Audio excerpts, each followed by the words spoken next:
Salut à toi, j'espère que tu vas bien. On se retrouve dans cette vidéo pour la seconde et dernière partie de la mise à jour de toutes les cryptos que je t'ai présentées sur la chaîne. Dans le cas où tu n'as pas vu la première vidéo, je t'invite à la visionner avant celle-ci pour ne pas être perdu. Si tu me découvres dans cette vidéo, moi c'est Crypto Libre et ici on parle de finance, d'investissement, de crypto-monnaie et bien plus encore. Donc si tu souhaites atteindre la liberté financière ou tout simplement devenir riche, tu es sur la meilleure chaîne.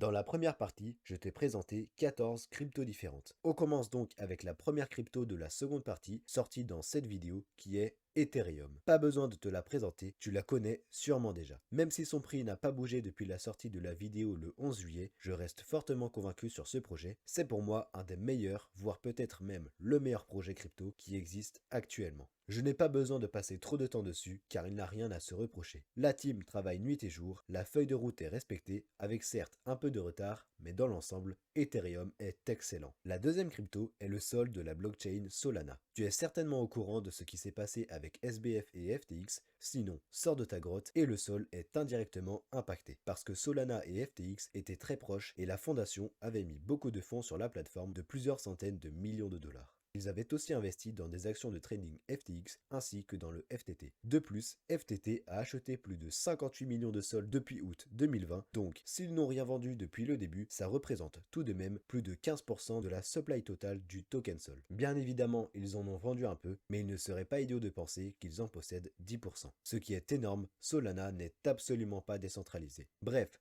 toutes ces mauvaises nouvelles n'ont pas aidé le token qui a complètement dégringolé depuis le 5 novembre, perdant plus de 70% à son plus bas. Déjà que le projet avait quelques problèmes de hack avec sa blockchain lorsque j'en avais parlé, il s'est maintenant détruit. Pour moi, cette crypto ne remontera plus, j'ai fait une erreur en te la présentant. Personnellement, j'ai vendu tous mes tokens. Pareil pour la crypto-monnaie suivante, le FTT, qui est quant à elle impactée directement par l'affaire FTX, étant donné que c'est la crypto-monnaie de la plateforme. Celle-ci est définitivement morte. Lorsque je te l'avais présentée il y a quelques mois, c'était une des cryptos les plus fortes et les plus résistantes au bear market. Elle avait un bel avenir. Mais malheureusement, l'histoire ne s'est pas passée comme prévu. La quatrième crypto-monnaie est le KCS, la crypto-monnaie de la plateforme d'échange KuCoin. Espérons qu'elle ne finisse pas comme FTX, mais ça m'étonnerait beaucoup. Après le BNB, c'est je pense la crypto de plateforme la plus fiable et la plus forte. D'après CoinGecko et CoinMarketCap, KuCoin est la quatrième plateforme de crypto-monnaie. KuCoin est une plateforme d'avenir qui va s'agrandir dans les prochaines années. Investir dans son token n'est je pense pas une mauvaise idée. Le KCS a bien résisté depuis que je t'en ai parlé en baissant de moins de 30%. Passons à la crypto suivante qui est le CHZ du projet Chiliz. Pour faire bref, Chiliz est affilié à la plateforme Socios qui permet aux personnes de collectionner des fan tokens et des NFT de clubs sportifs comme le PSG,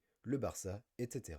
Chiliz continue de travailler et de faire des partenariats, c'est une excellente chose. Le projet a encore un bel avenir devant lui car il est en pleine expansion. Si l'équipe continue de travailler sur cette lancée en multipliant les partenariats, la crypto pourra exploser car elle s'attaque à un énorme marché, le sport, et est pour l'instant le seul projet sérieux dans le milieu. La crypto a augmenté de plus de 60% depuis que je t'en ai parlé, c'est incroyable en plein bear market. J'espère que tu as fait des profits parce qu'elle est montée jusqu'à plus 180% début novembre avant que FTX ne fasse n'importe quoi. La crypto suivante est Mana du Metaverse Decentraland. Elle corrige beaucoup depuis son top l'année dernière, en fin novembre 2021, en passant de presque 6 dollars à 40 centimes actuellement. Cette baisse de 94% est une grosse opportunité si tu veux investir dans le jeu crypto numéro 1 du Metaverse. Je trouve son graphique assez fou car la crypto a tendance à pumper très vite et dumper très lentement sans correction haussière. Il faudra déjà être dans le train si elle remonte, car elle peut prendre plusieurs centaines de pourcents en l'espace de seulement quelques jours. L'histoire nous l'a prouvé. La team travaille, c'est un excellent signe. Au niveau de sa circulating supply, elle est bientôt terminée à 85%. Ça aussi est un bon signe. Je garde cette crypto précieusement dans mon portefeuille. La crypto sand du jeu vidéo The Sandbox est le concurrent direct de Mana Decentraland.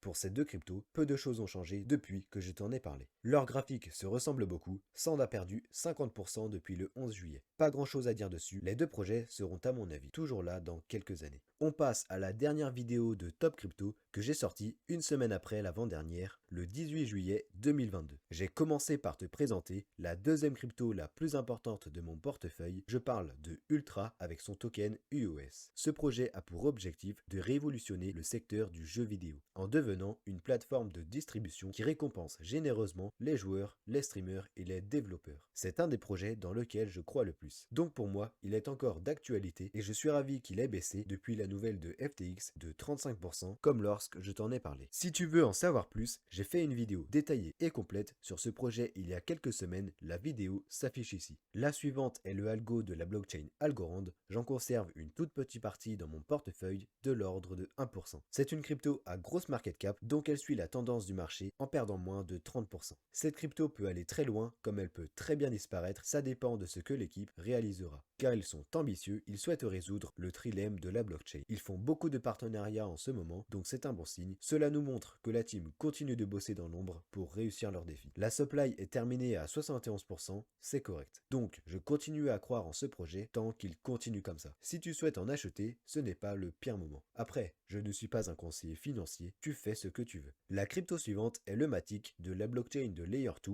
Polygon. Très gros projet qui aide à rendre Ethereum plus rapide, plus scalable et moins coûteuse. Celle-ci aussi, je la garde très précieusement dans mon portefeuille. Elle sera pour moi encore là à coup sûr au prochain bullrun. Son prix a légèrement augmenté de presque 20%. Chainlink est aussi un excellent projet qui est là depuis assez longtemps, en 2017. Il a déjà vécu un bear market et je pense qu'il résistera aussi à celui-ci. La team travaille d'arrache-pied en faisant des mises à jour quasiment tous les jours. Encore une fois, un excellent projet. Il a lui aussi pris de la valeur depuis juillet avec un plus 15%. On passe directement à la prochaine crypto qui est Atom de la blockchain Cosmos. Je ne vais pas m'attarder longtemps sur cette crypto car j'ai fait une vidéo complète et détaillée il y a 2 semaines. Va la regarder si tu veux en savoir plus. Je pourrais juste te faire une mise à jour sur son prix depuis juillet. Celui-ci a augmenté de 14%. Cette crypto-monnaie est une de mes préférées. Je la possède elle aussi dans mon wallet. Si tu n'as pas vu ma vidéo sur mon portefeuille pour le bear market, je t'invite à aller la regarder. Elle s'affiche ici. Et la dernière crypto de la vidéo est le Dogecoin. On pourra être étonné au premier abord d'avoir un shitcoin dans son portefeuille, d'autant lorsqu'il correspond à 5% de celui-ci. Pourquoi ai-je autant investi? Parce qu'il a déjà résisté à 2 bear markets et qu'il a toujours explosé de plus belle. Je ne pense pas que l'on puisse seulement le considérer comme une simple blague, d'autant que le milliardaire Elon Musk est derrière lui. Je pense fortement que Doge sera encore là au prochain bullrun, à moins que nous ayons une mauvaise surprise, mais les probabilités que cela arrive ne sont pas majoritaires. Le token est actuellement à 10 centimes, prenant plus de 60% depuis juillet. Pour résumer ces 2 vidéos, on peut voir que dans les premières vidéos, je te donnais des cryptos plus risquées et sans doute moins performantes, et la raison la plus probable à cela est que l'on pensait que nous étions encore et toujours en bullrun, donc nous prenions inconsciemment plus de risques pour avoir potentiellement plus de gains. Voilà pourquoi je t'ai uniquement présenté dans ma première vidéo de Top Crypto des cryptos à très faible cap. Mais je pense avoir mûri sur la chose en cours de route, voilà pourquoi je t'ai ensuite proposé des cryptos plus solides et qui ont par conséquent mieux résisté. J'ai fait des erreurs, certes, mais j'ai aussi fait des réussites, enfin pour l'instant. Les cryptos que je garderai pour le prochain bullrun parmi celles que je t'ai présentées sont Celer, Fusion, NIR, Elrond, Avalanche, Theta, MNW, Polkadot, Ethereum, KCS, Chiliz, Mana, The Sandbox, Ultra, Algorand, Matic, Link, Atom et Dogecoin. Sur la première vidéo, j'avais retenu 8 cryptos sur 14 et dans celle-ci, j'en ai retenu 12 sur 14. C'est une nette amélioration de 50%. Seuls le Solana et le FTT ont été retirés. J'espère que ces 2 vidéos t'auront plu. N'hésite pas à t'abonner à la chaîne et d'activer la cloche. Merci de liker la vidéo et d'écrire un commentaire. Tu m'aides à référencer la chaîne. Si tu ne sais pas quoi écrire, tu peux mettre « Je commente » pour aider la chaîne. Je te remercie et on se revoit lundi prochain.